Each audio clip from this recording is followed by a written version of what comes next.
Hi, I'm Jeff Schoep, and this is my new program, Beyond Barriers. I spent 27 years involved in the far right movement, 25 of that leading the National Socialist Movement, better known as the NSM.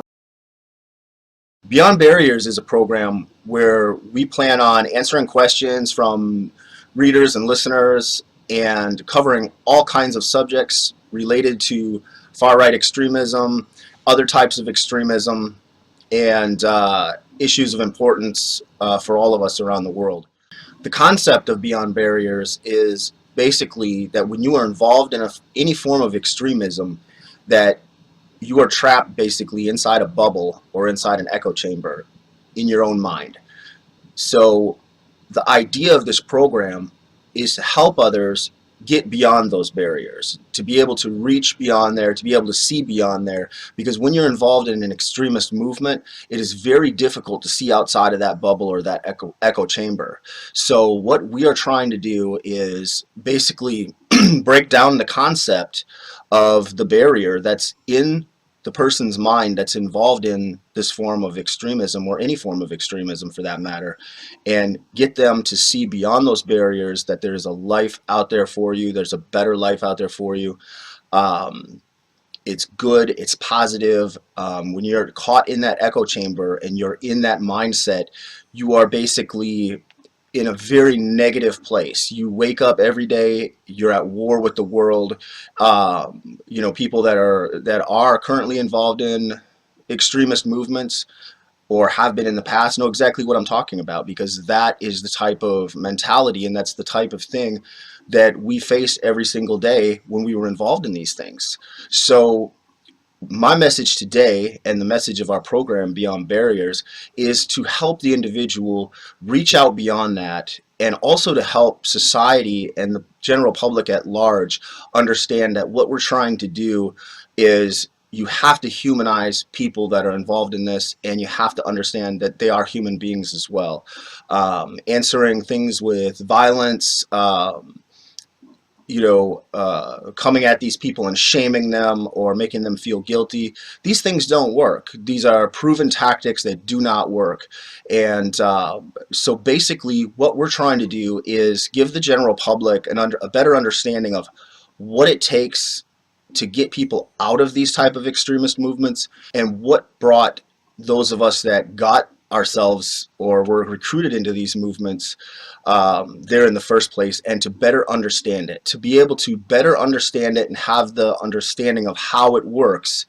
You can help them get beyond the barriers. The person that's in the extremist movement can help themselves to get beyond those barriers as well. Once that concept inside the mind is broken down and it's better understood, it's so much easier and so much more palatable to get beyond that. So to understand one's humanity and understand the concepts and how one gets there is really how we can, as a society, help others to reach a positive place where they can get beyond those barriers.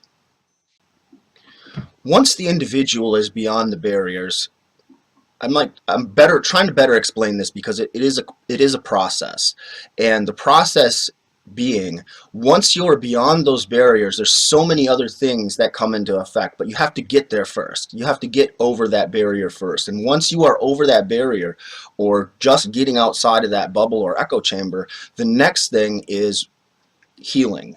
The individual needs to heal from, depending on how long they were in or how active they were in these extremist movements. For myself, I was in 27 years. There's other people that are in for 6 months, and the human brain is very unique, and it works differently in everyone. So for some people, this process can take many years. For some people, it can take months. There is no set timeline. Some people's brains heal and faster than others, and some people's wounds are deeper. It really just depends. So the healing process is the next step. So the first step being getting outside of that bubble, getting over the barriers and beyond the barriers. That's the first step of disengagement. Disengaging from the far right, the far left, religious extremism, gang membership, whatever type of extremism one's involved in. That would be the first step, is disengagement. And then it's the healing process. And then from there, you need to work on repairing the damage that you've done, both to yourself and to society as a whole. So from there, we're working on the de-radicalization process. De-radicalization takes a little longer. For some, there's different aspects of it that take longer to deconstruct, because being involved in these extremist movements, what the general public doesn't really understand is there are certain tactics that we in the movement had used to embed a certain type of thinking into people's heads, in their minds. These thought processes are deeply embedded, and they're backed up with what the individual is told are facts. And through things like bias confirmation, one can be presented two sets of facts, or what they feel is two sets of facts, and because they're already biased to thinking one thing or the other, they will go with the so-called facts that the extremist group provides, rather than the facts that may be the reality of the situation. So deconstructing all of these processes and all of these various things is a lot deeper and a lot more difficult, I think, than the general public. That's part of the reason why we're doing this program here today, is to help deconstruct those things. This is going to be an ongoing series. When possible, we're going to be interviewing other formers, other people of interest, all sorts of things to get through to the public and to the individual help leaving extremist movements. The best people to be doing this type of thing are people that have been there. We've walked in those shoes. We understand what it takes to get there. We understand what it takes to get out. And no matter how many books one's read or how much somebody studied these things, you don't know of what it's like unless you've been there. So that's not to speak down on anyone that's out there. That is simply a fact. It's simply something that those of us that have been there do understand, because we've been there. And the whole idea behind this program, at least for me, is to be able to give back something to the public. I spent 27 years as a radical extremist, and during that time, especially in my younger years in it, I put a lot of negativity, a lot of hate, a lot of bad vibes, period, out into the world. I had a lot of anger and resentment towards society, and these are things. This is my way of being able to give back to the public, to society, to be able to do something positive and to help some of the people that I brought in of extremism for years and years and years. So this is one small way I'm able to give back to the public and to all those people. One needs to really understand their own humanity and understand that it's easy to look at people involved in extremism and to dehumanize them, to say, well, this person's a lost soul, or they're just plain evil. It's really easy to do that, especially when people in some of these extremist movements have done some really, really horrible things. I mean, that's one of the biggest concerns that I had leaving. When I was the last few years, when I was involved in the movement, when I saw some of the violence, some of the killing, especially of the innocents, like some of these people that went into churches, synagogues, mosques, and just started shooting innocent, unarmed civilians, to me, that was amongst the final straws and to get out of this type of movement.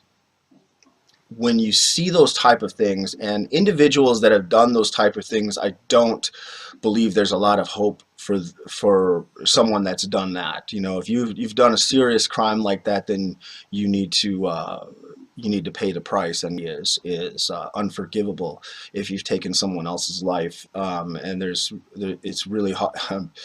I'm not going to pass judgment here. I'm not in any position to do that, but I think if you've taken someone else's life, that's something that that will stay with you, that has to stay with you, and forever. You know, that's forgivable if you've taken an innocent's life. Now, there's many other people that are involved in these extremist movements that haven't done anything like that. They joined because they felt like they were attempting to do something good. They felt like they were defending their tribe, or their country.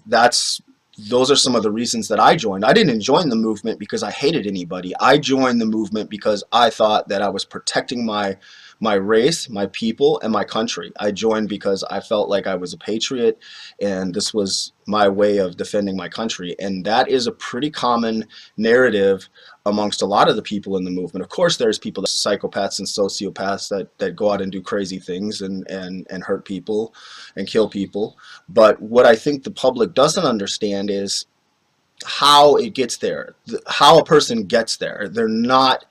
No one's born, I don't think, inherently evil, and very few people are joining these movements just because they're horrible. They're joining it because they think it's something good, and that's part of the deconstruction process that we're going to cover in this program in upcoming episodes and discuss. And I think one needs to understand, I know one needs to understand the humanity and how one gets here.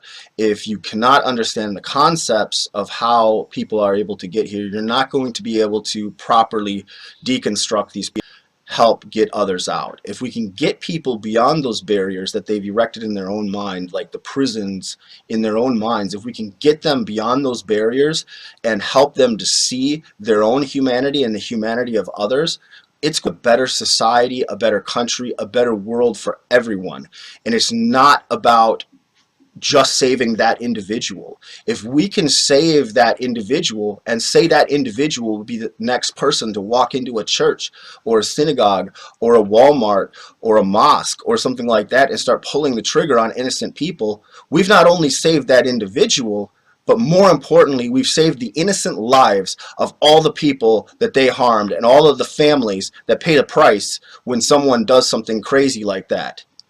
That is the reason why, in whole, I'm coming here today and doing this program and speaking out, because I want to save human lives. The reason why I joined the movement in the first place is because I thought I was defending my country. This is a better and more productive way for anyone to defend their country in peace building. Peace building through understanding, through empathy, through compassion, through change. These things are possible. If someone like myself that led the National Socialist movement for 25 years and was 27 years in far-right extremism, if I can walk away and change, anyone can. And that's the message that we really are trying to get across here today. This program is specifically produced by former extremists from the far right, far left, other forms of extremism. We're going to be interviewing different people on this program as it permits going forward, hopefully getting better and better with each program. But this is the start. These are the goals. These are some of the things that we're working on, and we hope that it inspires others, and we hope that in some small way this is going to be a very good thing for society, and it's going to help a lot of people, because that's the whole goal and the whole point of the program. So thank you once again. This is Jeff Schoep from Beyond Barriers. Until next time, thank you.